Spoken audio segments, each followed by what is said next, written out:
नमस्कार।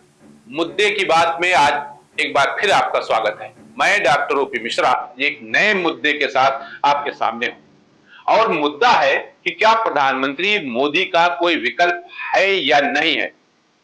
अमूमन बहुत से लोग ये कहते मिल जाएंगे कि प्रधानमंत्री नरेंद्र मोदी का कोई विकल्प है ही नहीं। अगर विकल्प नहीं है तो क्या देश नहीं चलेगा, क्या लोग नहीं आएंगे? इस पर बहस होनी चाहिए। जो देखो वो कहते मिल जाता है कि एनडीए की सरकार अगर नहीं बन पाई तो क्या होगा।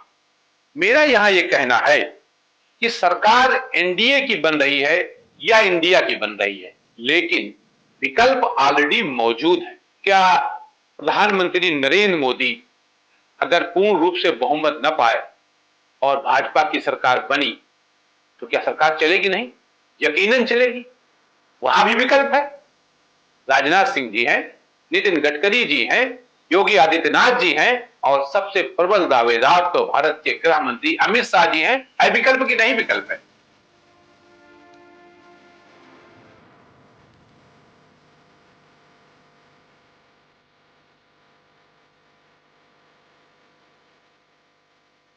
विकल्प है ना। इसी तरह अगर इंडिया गठबंधन की सरकार बनती है, जैसा कि लोग कह रहे हैं कि विकल्प नहीं है, प्रधानमंत्री कौन होगा? क्या अखिलेश होंगे, राहुल गांधी होंगे, अरविंद केजरीवाल होंगे, तेजस्वी यादव होंगे, स्टालिन होंगे, आदि आदि। इस सवाल का जवाब तलाशने की जब हमने कोशिश की तो 65% लोगों का कहना था कि बदलाव ही तो विकल्प है और विकल्प कभी वैक्यूम नहीं होता है, विकल्प कभी खाली नहीं होता है।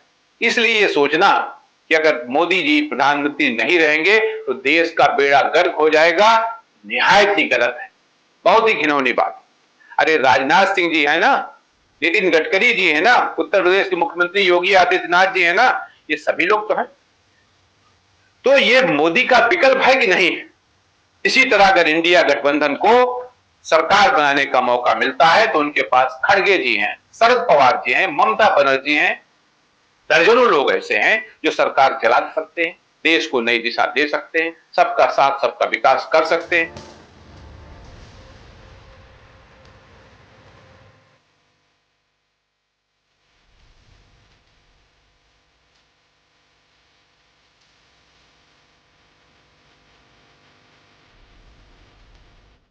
याद कीजिए, जब पूर्व प्रधानमंत्री इंदिरा गांधी की हत्या हो गई थी तो भारत की राजनीति में एक वैक्यूम आ गया था, जिसमें जिसे राजीव गांधी जी ने आके तुरंत संभाल लिया। देश अपनी रफ्तार में चलने लगा।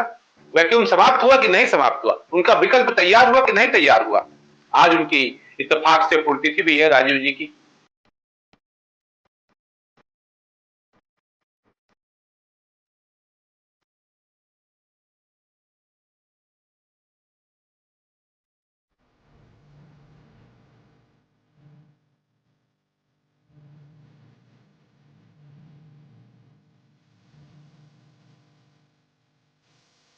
राजीव गांधी ने कंप्यूटर लाकर देश में भूचाल मचा दिया था। यही भारतीय जनता पार्टी के लोग उस समय कंप्यूटर को लेके इतना विरोध किए, इतना विरोध किए कि तमाम लोग बेकार हो जाएंगे, बेरोजगार हो जाएंगे। आज वही वही भाजपाई डिजिटल पर जोर दे रहे हैं, ऑनलाइन बोल रहे हैं, हर चीज ऑनलाइन हो रही। इसलिए मेरे हिसाब से ये भ्रम पालना कि मोदी नहीं होंगे तो क्या होगा, गलत है। अरे कुछ नहीं होगा, देश अपनी रफ्तार से चलता रहेगा, लोग आते रहेंगे, लोग जाते रहेंगे, अपना योगदान देते रहेंगे, अपनी सेवाएं तथा अपने विजन के मुताबिक देश का कल्याण करते रहेंगे। 2024 के में जो सवाल आज राष्ट्रीय संदर्भ में उठ रहा है कि मोदी का विकल्प क्या होगा, याद कीजिए ये सवाल तो उस समय भी उठा होगा जब गुजरात के मुख्यमंत्री नरेंद्र मोदी जी थे। 21वीं सदी अगर जो ज्ञान की सदी हो, 21वीं सदी ज्ञानवान मानव बनी हो तो ગુજરાતે ये બળની સાધના કરવા માટે ગ્રંથ સાથે નાતો જોડવો જોઈએ। नरेंद्र मोदी जी को वहां से शिफ्ट होकर दिल्ली आना था भारत के प्रधानमंत्री के रूप में, तो वैक्यूम की बात तो वहां भी हुई होगी। कि मोदी अगर गुजरात से चले गए तो गुजरात का क्या होगा? गुजरात को कुछ हुआ क्या? गुजरात समुद्र में डूब गया क्या? गुजरात का विकास नहीं हो रहा क्या? गुजरात में विकास के कल्याण की कार्यक्रम नहीं चल रहे हैं क्या? सब कुछ चल रहे हैं। गुजरात की सरकार राज्य के कल्याण के लिए आज भी कार्य कर रही है, जैसे कि प्रधानमंत्री मोदी जी मुख्यमंत्री के रूप में कार्य कर रहे थे। इसलिए जो लोग ये कहकर चल रहे हैं या मानकर चल रहे हैं कि ब्रांड मोदी ब्रांड बीजेपी से बड़ा है, वो गलत है। वो दिमाग से पैदल है और बुद्धि के अंधे हैं, क्योंकि व्यक्ति कितना भी बड़ा हो, कितना भी बलशाली क्यों ना हो, वो संस्था से बड़ा कभी हो ही नहीं सकता। वो संस्था जिसने उसको प्लेटफॉर्म दिया, वो मौका दिया, वो ताकत दी। ताकत संस्था देती है, व्यक्ति के पास कोई ताकत नहीं होती। उसे तराशा, उसे निखारा और उसे राष्ट्रीय फलक पर लाकर खड़ा कर दिया।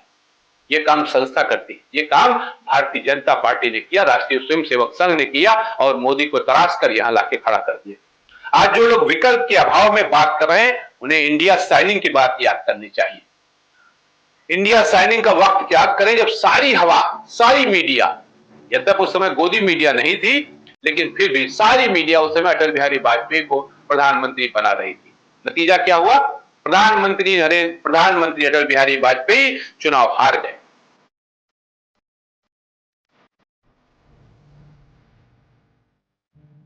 क्या हुआ? विपक्ष के पास क्या कोई विकल्प नहीं था?